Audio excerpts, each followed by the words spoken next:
নমস্কার বন্ধুরা, একটা টপিক আজকে আসা যাক। সেটার আগে সবাইকে বলি হ্যাপি লেবার ডে। সমস্ত লেবাররা ভালো থাকুক, সুখে থাকুক, আনন্দে থাকুক, এটাই শুভ কামনা রইল। আর একটা বিষয় যেটা নিয়ে আমি কথা বলতে চাইছি, সেটা হলো কালকে দেখেছো তোমরা সবাই পুরীর জগন্নাথ মন্দিরকে আমাদের মমতা দিদি পশ্চিমবঙ্গে এনে দিয়েছে। তো এটা ভীষণ একটা দারুণ খবর। তো আমরা অবশ্যই যাব। আমরা এর আগে যখন গেছিলাম কলকাতাতে, দীঘাতে গেছিলাম, তখন মন্দিরটি পুরোটা কমপ্লিট হয়নি, অল্প হয়ে মানে শুধু কাজ চলছিল। তো পুরোটা হয়ে যাবার পর এখনও যাইনি। কালকে যেহেতু মন্দির প্রতিস্থাপন করা হলো, পুজো হলো, মানে দারুণ একটা ব্যাপার। পুরীর জগন্নাথ মন্দিরকে আমাদের পশ্চিমবঙ্গে মমতা দিদি এনেছেন, তার জন্য মমতা দিদিকে অসংখ্য ধন্যবাদ। এবার সবই ঠিক আছে।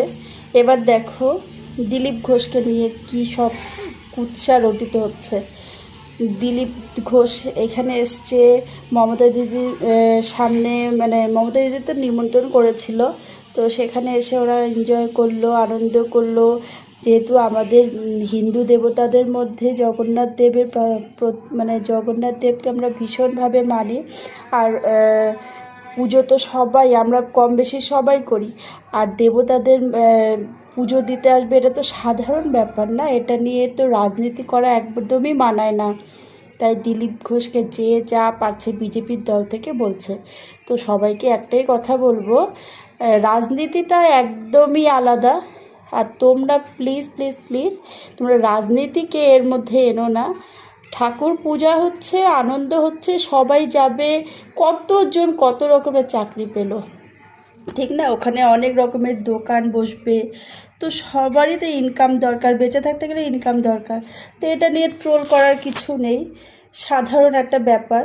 তো তোমরা, আমিও বলবো যে রাজনীতিকে কোনো ঠাকুর প্রতিষ্ঠানে এনো না, ভালো লাগে না। রাজনীতির জায়গাটা একদমই আলাদা। তো ঠিক আছে, এটুকুই বলার জন্য। আর জয় জগন্নাথ দেব।